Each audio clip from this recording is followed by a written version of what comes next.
BJP अपना राजनीतिक लाभ और हानि के बारे में सोच रही है। कहीं ना कहीं वो ऐसा उनके दिमाग में बैठ गया है कि पूर्वी उत्तर प्रदेश में विशेषकर बृजभूषण को छेड़ने से उनको नुकसान होगा। अगर 21 को कोई ऐसा फैसला होता है कि ये धरना आगे लंबा चलता रहेगा तो उससे संतुष्ट रहेंगे आप लोग के चलता ही रही है? नहीं, क्या है, छोड़ के तो भागेंगे नहीं।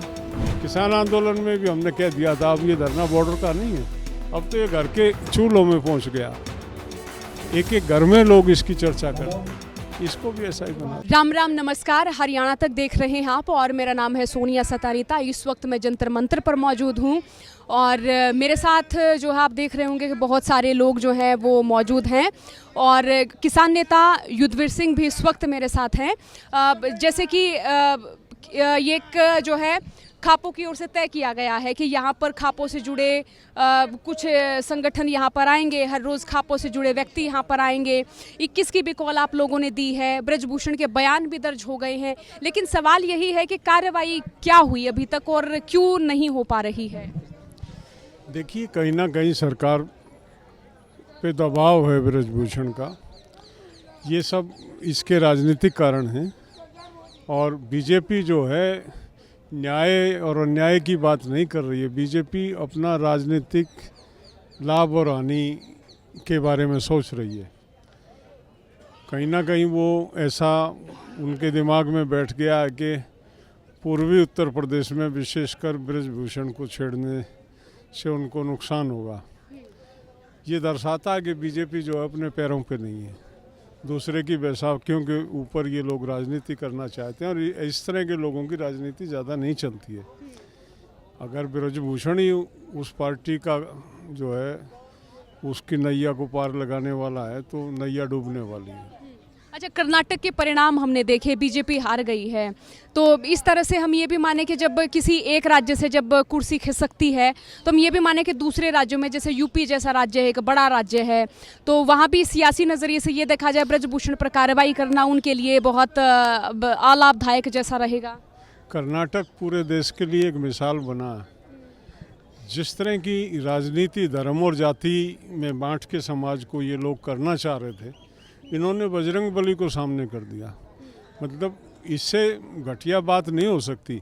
आप अपने राजनीतिक हित साधने के लिए, बजरंगबली किसी एक समुदाय का, किसी एक जाति का नहीं है। तमाम जो लोग इस हिंदू संस्कृति में विश्वास करते हैं, बजरंगबली मेरे ख्याल से सबसे ज़्यादा अगर किसी की उपासना करते हैं लोग तो बजरंगबली की करते हैं। और ये इतने निम्न स्तर पे उस बजरंगबली को ले आए, एक दल से बांध दिया उसको और बजरंगबली के बड़े बड़े कटआउट लेके उठा के और लोगों में वैमनस्य पैदा करने का प्रयास किया गया। कर्नाटक की जनता को मैं बधाई देता हूँ जिन्होंने नकारा इस बात को, रिजेक्ट किया। और अब ये शुरुआत हो गई है पूरे देश में, जो जाति और धर्म में बांट के ये राजनीति करना चाहते थे।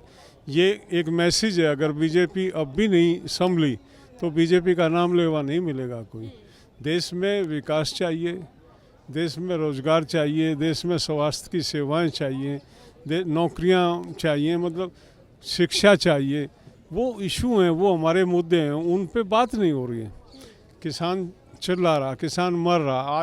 आज की रिपोर्ट है उसकी कि किसान पूरी तरह से, जो सब्जी का उत्पादक किसान है वो कोलैप्स कर गया। 2-3 रुपए के भाव किलो के मंडी में फेंक के भाग रहा है। वो सरकार बोल नहीं रही है, सरकार कहीं एक शब्द ये नहीं है।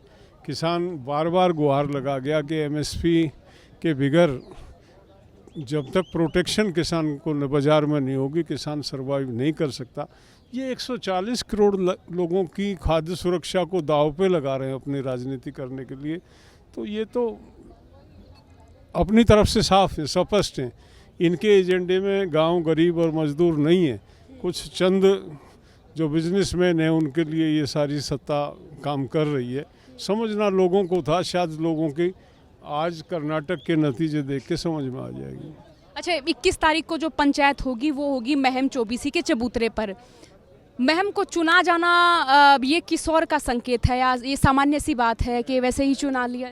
महम का जो चबूतरा है वो हमारा बड़ा ऐतिहासिक चबूतरा है और अनेक जो मजबूत फैसले हैं महम के चबूतरे से लिए गए हैं और उस महम के चबूतरे के फैसलों से समाज में बड़े परिवर्तन पहले भी आए हैं।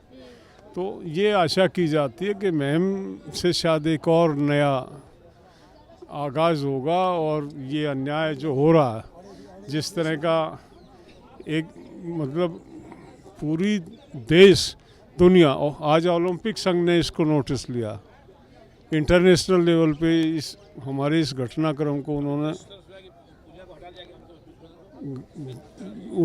उन्होंने इसको नोटिस लिया, लेकिन हमारी अपनी सरकार, वो जो सरकार बेटी की सुरक्षा की बात करती है, वो सरकार मूक दर्शक बन के बैठी हुई है, केवल उसके दबाव में राजनीतिक नफ़े नुकसान को देख के। तो निश्चित तौर पे इसका दुष्प्रभाव पड़ने वाला है आने वाले समय।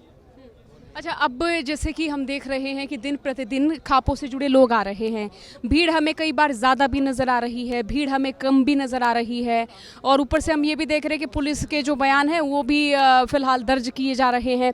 तो इसे हम क्या माने कि आंदोलन ठीक स्तर पर जा रहा है? कि आंदोलन जो धरना है ये पब्लिक मीटिंग नहीं है, ये संख्या पे नहीं चलता, ये यहाँ चल रहा है। इसका फ़ायदा जो है ये ग्रास रूट पे एक घर की तरफ बढ़ रहा है, और कोई भी मूवमेंट, कोई भी इशू जब घर घर में घुस जाता है तो परिवर्तन आता है। तो इस धरने की वजह से ये आज आम जनमानस के दिमाग में आ रहा है कि सरकार एडामेंट है। वो बच्चियां जिन्होंने अपना जीवन के अमूल्य क्षण लगाए इस मुकाम तक पहुंचने के लिए, जिन्होंने कितना कड़ा संघर्ष किया, उन बच्चों ने, उनके परिवारों ने कितना सेक्रीफाइस करके वो देश के गौरव को बढ़ाने का कार्य किया, और जब वो सुरक्षित नहीं है तो ये मैसेज फैल रहा है। यहाँ संख्या देखने की आवश्यकता नहीं है, संख्या तो हम जिस दिन चाहेंगे बढ़ा देंगे, हमारे लिए वो काम कोई बड़ा काम नहीं है। लेकिन मैंने बहुत धरने चलाए हैं, मुझे पता कि धरने में जितने लोगों की आवश्यकता होती है वो पर्याप्त है यहाँ पे संख्या। अच्छा, आप अपने अनुभव से ज़रा बताएं, जैसे धरने होते हैं उनमें मौजूदा सरकार पर किसी तरह का असर होता है आने वाले चुनाव में, या फिर किसी भी प्रकार से आप लगा लें? धरने वो क्या है, वो सरकार तोलती है।